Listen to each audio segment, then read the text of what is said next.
Go to overcomecompulsivehoarding.co.uk/online therapy to get 20% off your first month of cognitive behavioural therapy, with weekly sessions online with a therapist, in addition to worksheets, a journal, meditation and yoga videos, and unlimited messaging. There's strong evidence that CBT can help people who hoard, and accessing therapy online can be affordable and accessible. Find out more and get your discount at overcomecompulsivehoarding.co.uk/online therapy.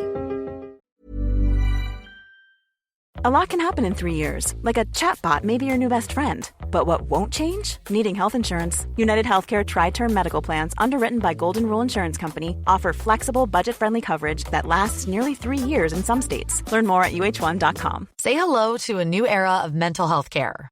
Cerebral is here to help you achieve your mental wellness goals with professional therapy and medication management support. 100% online. You'll experience the all-new Cerebral Way, an innovative approach to mental wellness designed around you. You'll get a personalized treatment plan from a therapist, prescriber, or both in a safe and judgment-free space.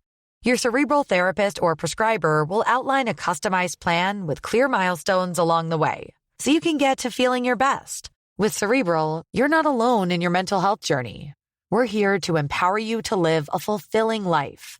So take that first step towards a brighter future and sign up today at Cerebral.com/podcast and use code ACAST to get 15% off your first month. Offer only valid on monthly plans. Other exclusions may apply. Offer ends July 31st, 2024. See site for details. Think of all the sleep hacks you've ever heard. You could spend years trying them all, or you could instantly transform your sleep with Boll and Branch. They make the softest, most breathable bedding you'll ever feel. And it's all 20% off. That's their best sale of the entire season. Millions of sleepers love their buttery soft sheets, airy blankets, cloud-like duvets, and so much more.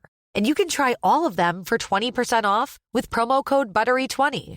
So hurry to bollandbranch.com today. That's BOLL and branch.com. See site for details. Welcome to the Overcome Compulsive Hoarding with That Hoarder podcast. I am drowning in stuff and trying to find a way out. Listen as I explore the issues and delve deep as somebody profoundly affected by hoarding disorder. Find out more, including links to subscribe to the podcast and all my social media at overcomecompulsivehoarding.co.uk. Finally, I am not a doctor. I'm just a hoarder doing her best. So do seek professional support if and when you need it. So today I'm going to start with a review. I have had a few new reviews lately, so I always appreciate them. So this review is from Amelia Spain and was left on Apple Podcasts UK. And it was a 5-star review, and it says, "Essential listening. This really is essential listening for everyone who keeps too much stuff. I'm so pleased I came across this podcast. Thank you for your time, energy, and expertise. Invaluable stuff." Thank you, Amelia Spain. I really appreciate that. It's good to hear. It's good to hear. So today I'm going to talk about the idea that imperfect solutions and partial solutions to problems are not the enemy. In fact, they are, I have come to believe, an actual positive. It's not like, they are a compromise by definition, but that making that compromise has so many more benefits than the risk of doing something imperfectly. Over the time that I've been trying to tackle this problem and learn about this problem and of hoarding, obviously, in case you wonder which podcast you're listening to, I have come to understand perfectionism a lot better, I guess. And I've come to understand it as a real limiting factor in my life and in a lot of our lives, that it's not just a matter of wanting to do things correctly. If it was, that's not a bad thing. What it is a need to do things in such a prescribed way that nothing else will do, and that doing something badly is far worse than not doing it at all. And that kind of rigid thinking is really, really detrimental to many aspects of my life, but definitely with regard to trying to de-hoard. Because every time I go, I don't know how to clear the stuff off that table properly, so I won't, nothing ever gets done. And I've been trying over time to tackle that thinking. And a big shift in that for me has been taking the risk of trying to do something knowing it wasn't the perfect solution. Trying to let myself do something even if I knew in advance that it wasn't 100% ideal. And that was a really, really hard thing to get my head around doing. It was a really hard thing to allow myself to do. Can I really, really, really risk doing this in an inefficient way or an inadequate way? And so starting to try and do things knowing that it wasn't going to be perfect was and remains hard. But the experiments I've been doing with letting myself do imperfect things have proved to me initially that nothing terrible would happen, which is great. But over time, as I then learnt, okay, nothing terrible is going to happen, so I can risk doing it a bit more, I've come to see that it's better than just nothing terrible happening. It's actually that really good things can happen. So think of embracing imperfect solutions as a counter to perfectionism. Now, I've done a whole episode before on perfectionism. It was an interview with Dr. Jan Eppingstall, a counsellor who specialises in hoarding in Australia. I will link to that episode in the show notes at overcomecompulsivehoarding.co.uk. So you might want to listen to that as well. But yeah, if you're thinking, I can't tolerate imperfect solutions, I can't tolerate partial solutions, never mind embrace them, just keep listening. I'm not going to make you do anything. I just want to present a counter to some of those fears based on what I've been doing. Because one of the really transformative things that I got through cognitive behavioral therapy was the idea of trying things as an experiment, treating things as experimentation. Jan, the counsellor I just mentioned, frames this slightly differently. She frames it as doing things with an attitude of curiosity. But I think I view those two as very much hand in hand. And so when I started having CBT, I'd been at a point of absolute stasis for a long time. I couldn't de-hoard because I couldn't do it right, and I didn't know how to do it, and it was too difficult and just too much, too overwhelming, too everything. And when I had the CBT, we would agree on a task or something I was going to do in the week. So I would have the therapy session, and then I would do a task, and then in the following one, we would look at how it went and see what we could learn and distill. And she, the therapist, framed it right from the start as an experiment. And I really liked that because it freed me up. If I did something and it didn't go brilliantly, that felt a lot better when it was framed as an experiment, because experiments are there to see whether it goes well or not. So I wasn't going in with that pressure to do it perfectly from the off. I was going in with an open mind, saying, okay, I'll try this thing we talked about, then we can assess whether it's helpful or not. And that was one of the key factors, framing things as an experiment, that took me from standing absolutely still to making progress. Before seeing things in that way, I possibly took it even a step further. I felt like I believed that I had to come up with a perfect solution in my head and then implement it. I would look at, say, a pile of, I don't know, anything. And I would think, what I need to do is imagine exactly how that's going to go, plan it all out, and then when I've worked it out intellectually, when I've planned it out practically, I will then do it. So if I came up with what I thought was a perfect solution and started to implement it, then I would invariably realize it wasn't perfect. And my approach was to go, okay, that doesn't work, and stop. Then start from scratch, trying to create the perfect solution in my head, then trying to put my complete plan into action again and failing again, because what I imagined would happen in my head didn't necessarily happen in real life. But since embracing experimentation, since embracing imperfect and partial solutions, what I do now, or try really hard to do, obviously this stuff is really ingrained and I've carried it around for a long time, so it's all a work in progress. But what I try to do now is come up with a rough solution in my head and start to apply it. I don't go into action with a complete game plan from start to finish. I have learnt, or I am learning, that doesn't go well for me.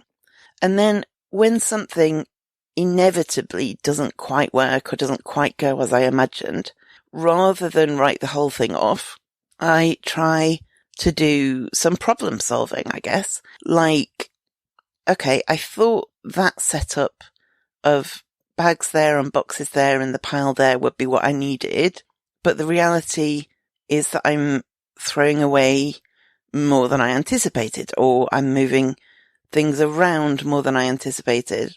So the current setup doesn't quite allow for that. Maybe I could grab an extra bag for donations, or maybe I can keep that space there free to move these things.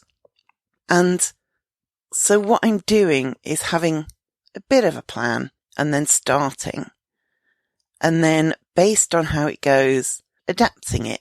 And then starting with the adaptation and seeing how that goes.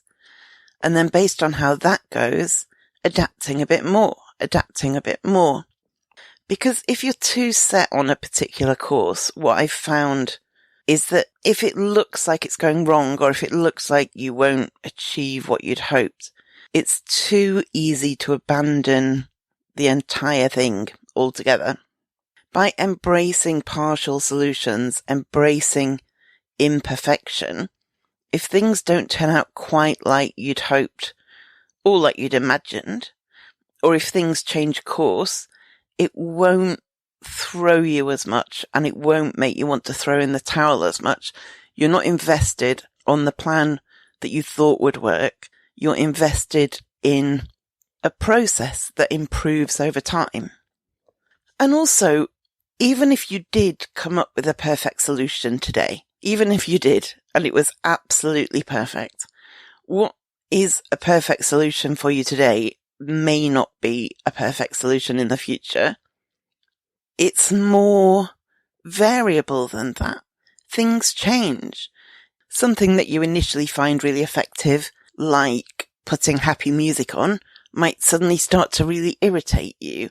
Or even like if things change in your home, something that works on vast piles of things may just be less effective when you've only got a few things left to sort out. If you accept that solutions are more fluid than that, and that imperfect solutions have a place, you will be less likely to stick stubbornly to something that used to work really well, but just doesn't fit in your life anymore. There's nothing wrong with that. There's nothing bad about it. There's nothing good about it either. It's just that things change. Priorities change. Interests change. I, a while ago, was praising an app I'd started using that would ping up reminders on your phone to do something. But what I really, really liked about it was that you gave it parameters of particular times of day and how many reminders you want. And then it popped up the reminder at a random time within those times. So a couple of times a day, I had a reminder pop up on my phone that said, throw 5 things away. And it was great. I liked the unpredictability of it. I liked that it didn't feel boring and routine, that like at 5 o'clock every day I had to do this thing. And for a while it was really effective. And then recently I noticed that I was dismissing far more of those notifications than I was taking action on. And I think in the past I might have berated myself for that. But what I was able to do this time was just say, okay, this isn't working for me at the moment. I'm going to disable the app for the time being and maybe come back to it in a while. But I could appreciate that it was useful for a few months while not beating myself up for losing interest in it, or for it losing effectiveness, or probably a combination of the two. And if we can roll with it, if we can roll with that kind of thing, it's better than, what's that saying? It's better than flogging a dead horse. That's a pretty horrible saying, actually, when I think about it. So another flaw of trying to come up with the perfect solution is that even if there was one, and I'm not sure there is, it doesn't guarantee that it will still be the perfect solution in 6 months or 10 years. So if you're more able to test things out, experiment, do something a bit rather than all of it, you're more equipped for those things changing. And key to this, but something that definitely took me a long while, is that this isn't about just tolerating imperfect solutions. Doing something imperfectly is good because you're still doing it. Doing some of your dehoarding is amazing. That needs congratulation. Even if it wasn't amazingly efficient, even if it took you ages, even if it wasn't as productive as you'd hoped, you've done some, and that's brilliant. I recently set about trying to reduce the volume of a massive mound of clothes. And I looked at this mound from a distance and thought, I need to get rid of 3/4 of that. So I started this task saying for every item of clothing I keep, I need to get rid of 3. So if I keep 1 top, I have to donate or throw away 3 tops. If I keep 1 pair of trousers, I have to donate or throw away 3 pairs of trousers, which is a good goal to have. And from a distance, looking at a generic pile, I could eye it up and say, yeah, I need about 1/4 of that. But then, of course, when it came to going through them and picking each item up, it was harder than that. But what happened was I probably managed to keep half and donate half. And there's 2 ways of looking at that. One, if I was feeling bad about myself, would be I really failed at getting rid of 3/4 of my clothes. That was a massive failure. I wanted to get rid of 3/4 of my clothes and I wasn't even close to 3/4 of my clothes. What a disaster. The other way to look at it, which is what I chose to go with, is blimey, I got rid of half of that pile. That is pretty amazing. Half of that pile is far more than if I hadn't tried at all. Half of that pile is far more than if I had spent 6 weeks trying to work out the perfect plan in my head and putting myself under so much pressure that I never started. Sure, at some point I'll need to go back through them and try and get rid of some more. But if I look at that as a failure to get rid of 3/4 of my stuff, I'm doing myself a real disservice, because aiming high but not insisting on perfection means that a big pile of clothes has left my house. And if I had insisted on perfection, none would have left my house. Not a single thing. Like I've talked before as well about my kitchen chaos. And I have a weird partial very partial solution going on at the moment. Basically, the very short version is my cupboards are too full, so I stopped putting things in cupboards. So I ended up with bags and bags and bags in front of the cupboards, so then I couldn't clear out the cupboards of old stuff because there were bags in front. And so then because I was using the bags as cupboards, I never knew what I had, so I kept buying more than I needed, which would just add more bags, which would add more piles. It was a bit of a disaster situation, and this went on for longer than I should have allowed it to. And I had a big series of sessions and started to implement a very partial, incredibly imperfect solution. Out-of-date stuff thrown away, everything else sorted into bags by theme. So all my tins in one bag, all my chocolate in another bag, all of my rice and pasta in another bag, that kind of thing. This helped me in a number of ways. Because I was putting like with like, I stopped overbuying because I could see at a glance what I already had. So whereas before I'd have thought, oh, I don't know if I have any tinned tomatoes, so I'll buy some just in case. I now know that I have more tinned tomatoes than a medium-sized city could use in a month, so I really don't need to buy any. And this is a messy solution. It would look, if somebody came in, probably not much better than it looked before I started this process.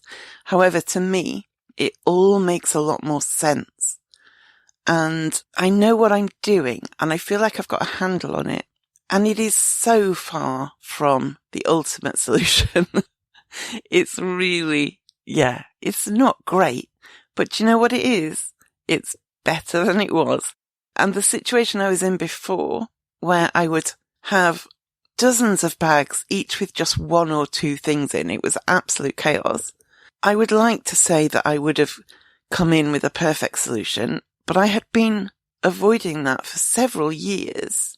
And this is imperfect, but it's starting to work. It's starting to make sense. It's starting to fall into place. I know what food I have. I know where it is and how to access it. I had been completely frozen. I was making zero progress, not bits of progress. I was absolutely stuck. You know, using bags instead of kitchen cupboards is obviously not a complete solution, but it is better than no solution. The alternative is sitting in fear and overwhelm, doing nothing. And I know that's the alternative because that's where I was for a really, really long time. The whole idea of trial and error includes making errors. And making errors for somebody like me is not something I find easy. I like to be efficient. I like to be reliable. I like to be successful. And so I think I've always thought of trial and error as really meaning trial and success, I guess. I try things out in order to succeed. I think I had overlooked that error is part of it, and there's no single 100% right choice. Not the only way, but a really effective way of knowing what might help is knowing what doesn't help. And a really effective way of knowing what might work is understanding what doesn't work. And the way to find out what doesn't work is to try it and let yourself make mistakes, let yourself make errors. And even as I say this, even though I'm working really hard on this, I find it uncomfortable to say. I don't like making mistakes. I don't like making errors. But there has to be some failure on the way to success.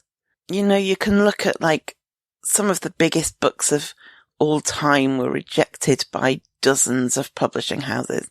You look at scientists and engineers who invented and discovered incredible things, and they didn't get there on their first go. And part of what got them there was doing things wrong and learning from it. Making mistakes in the pursuit of better things, I think, is something we have to learn to cope with in ourselves. If, like me, you find that difficult, try and sit with the idea for a bit. You don't have to take gigantic risks. But if the fear of making mistakes prevents you from taking even the tiniest risk, then it's really, really getting in your way. Because sometimes it is the things we do wrong that make us go, okay, that was a disaster, but what if I did the opposite? Or what if I did it like this instead? Sometimes it is like a launch pad for doing better.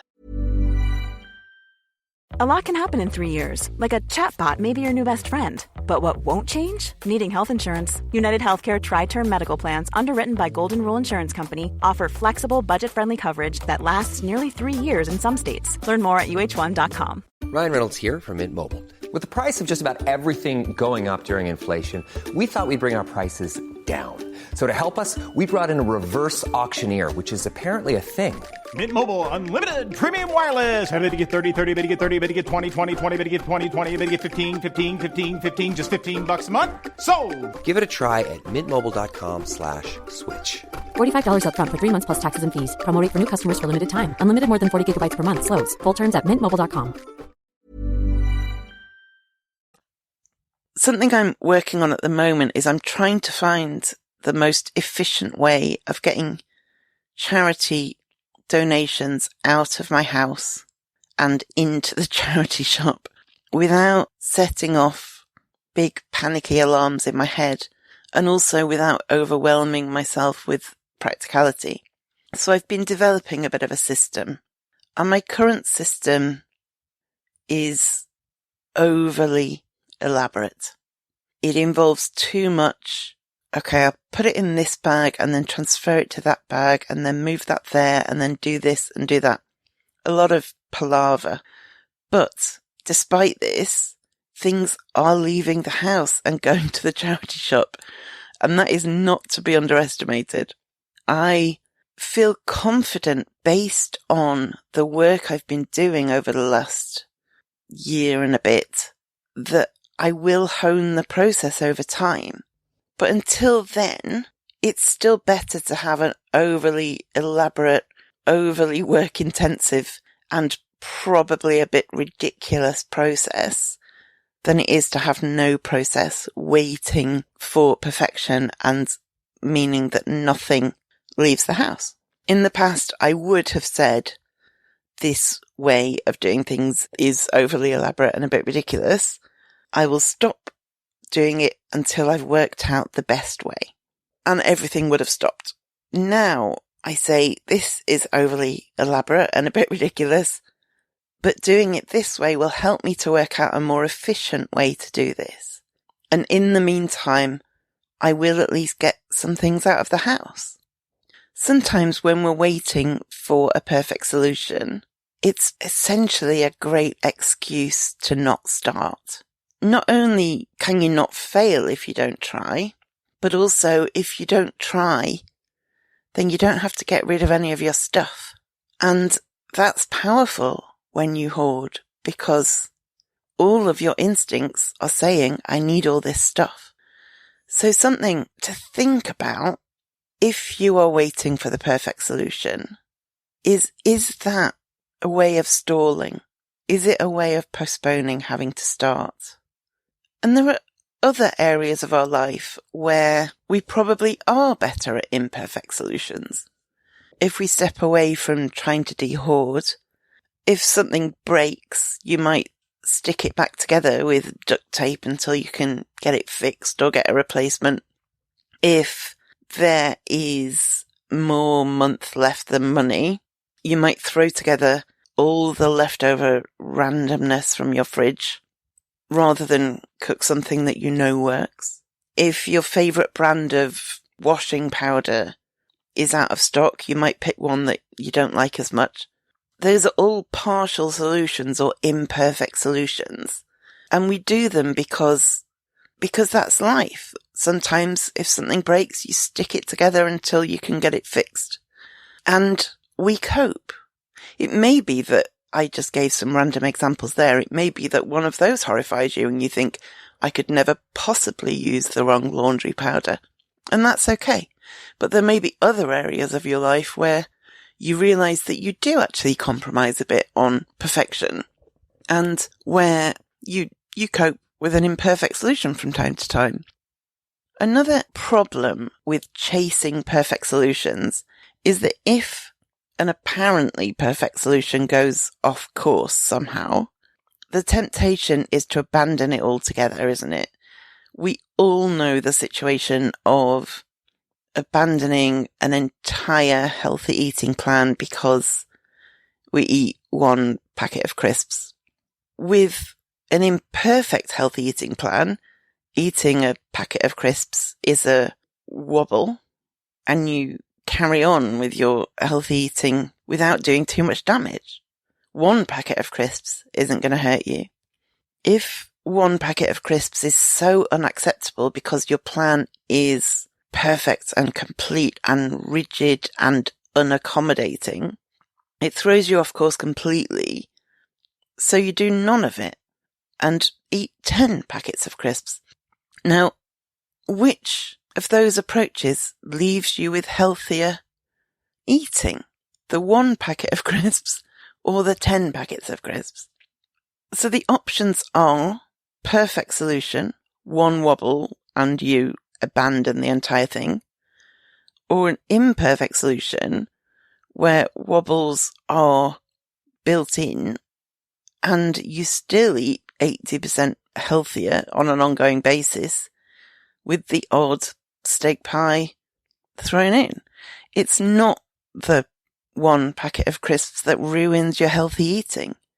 It's throwing the entire thing out because something went wrong. And it's the same with de-hoarding.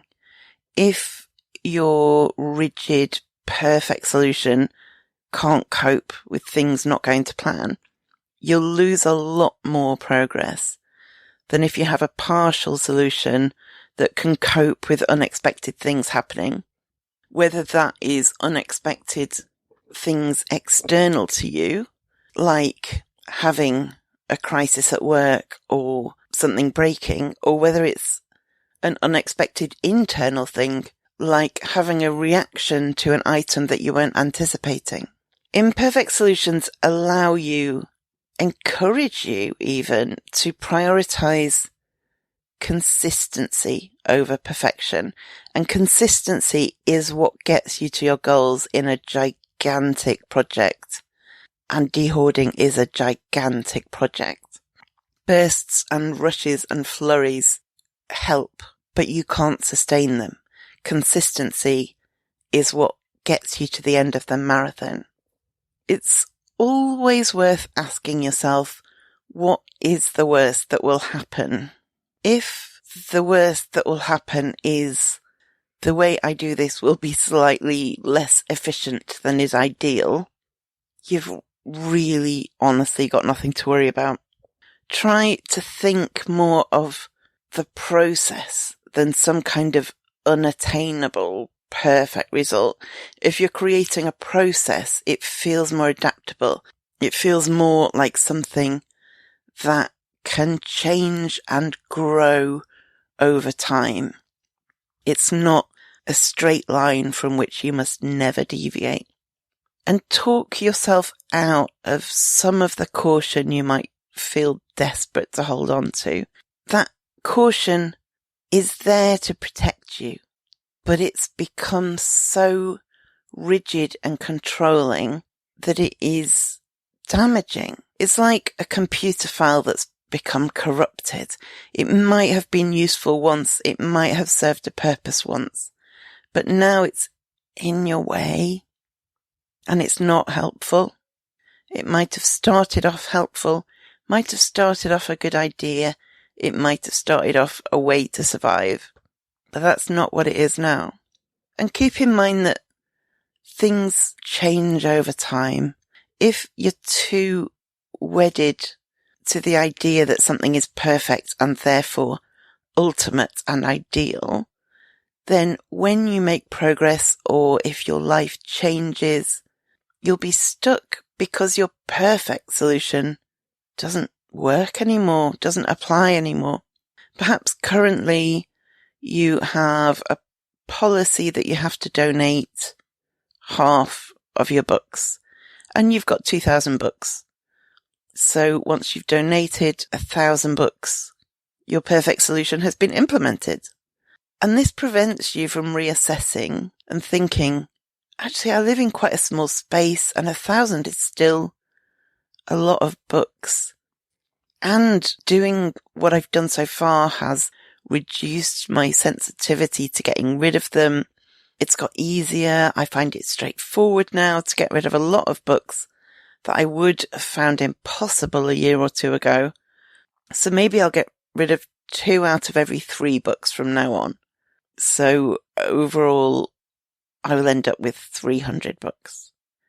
If you stick with your original, no, I said I will end up with 1,000, and I will end up with 1,000 because that was what I said and that's how things are, you're scuppering your own progress.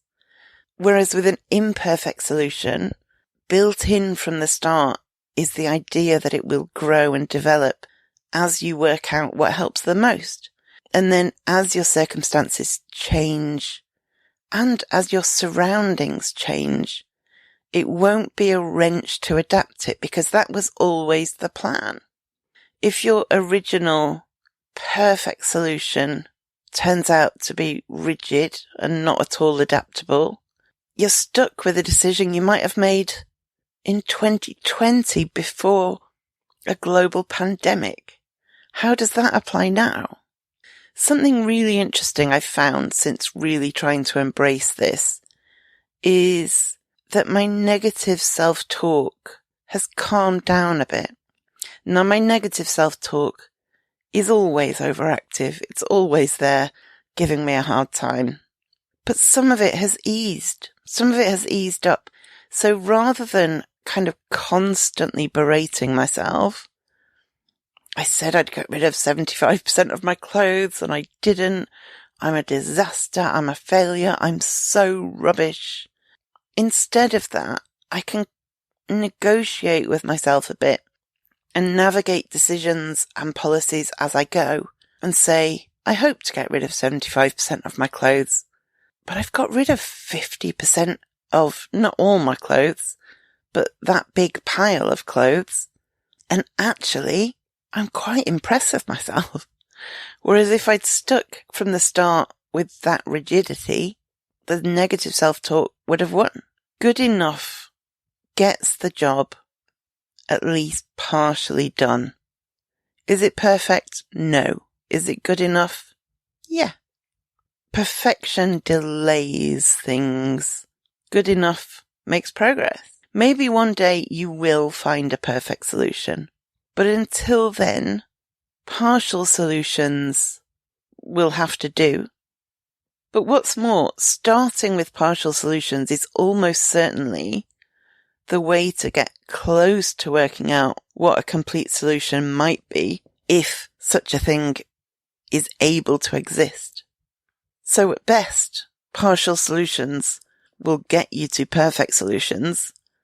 At worst, partial solutions will lead to improvement, even if not perfection. So a couple of times now, I have asked listeners to send me their hoarding secret. And I've set up a form so that people can send in their secret, and I've got no idea who they are. I've got no way of knowing who they are. It's as anonymous as it's possible to be, that I can work out anyway. I certainly have no way of finding out who sends in what. So what I'm going to do from time to time is read out one of the secrets that somebody sent me. And I feel so privileged and honoured that people are trusting me with this. Even though I don't know who they are, it's still a big deal because I've made clear every time I've asked for secrets, I've made clear that this is to talk about on the podcast. And I know from doing the podcast myself, it's hard to publicize this stuff. It's hard to be open knowing other people will hear. So this is one person's hoarding secret. They say, I work in the field of art and design in a demanding, rewarding, high-pressure job. My public workspace is exceptionally tidy and carefully designed, while my personal living space is disordered and cluttered. My secret is my chaotic home space.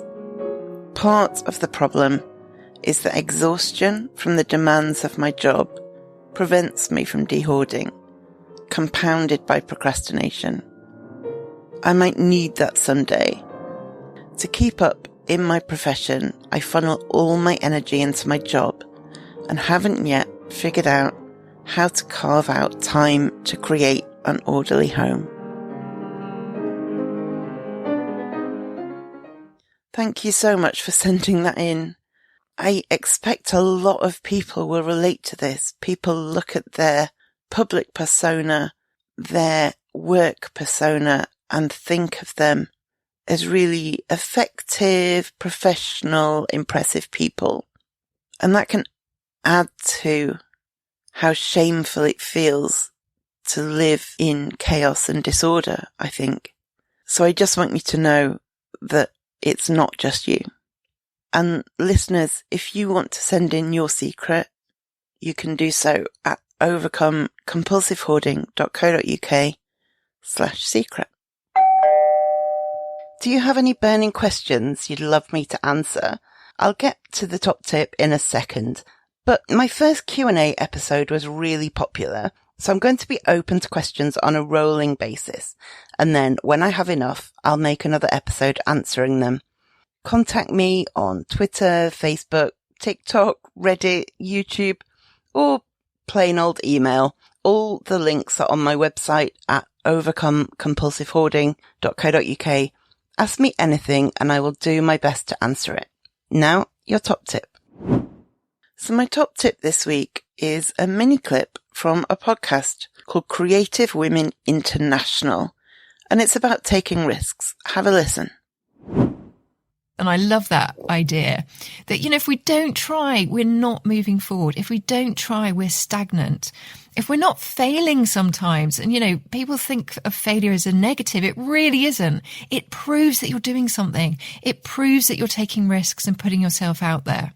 And as a creative, I know how difficult that is because your work is so personal. Only you can do it. It comes from you. This is something I definitely find hard, but I'm really trying to improve on. So let's all see if we can take a little risk. Let's give it a go. All right. Thank you for listening, and I will speak to you next time. Thank you for listening to the Overcome Compulsive Hoarding podcast.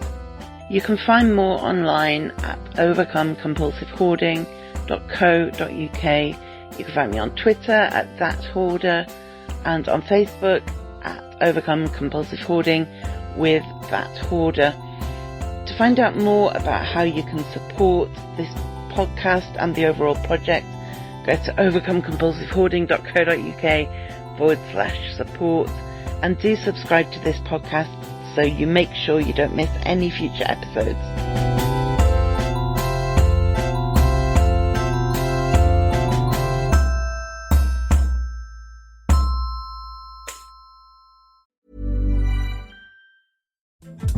Hey everyone, Craig Robinson here. I want you to check out the Ways to Win podcast, brought to you by Ford and the new 2024 Ford F-150 truck.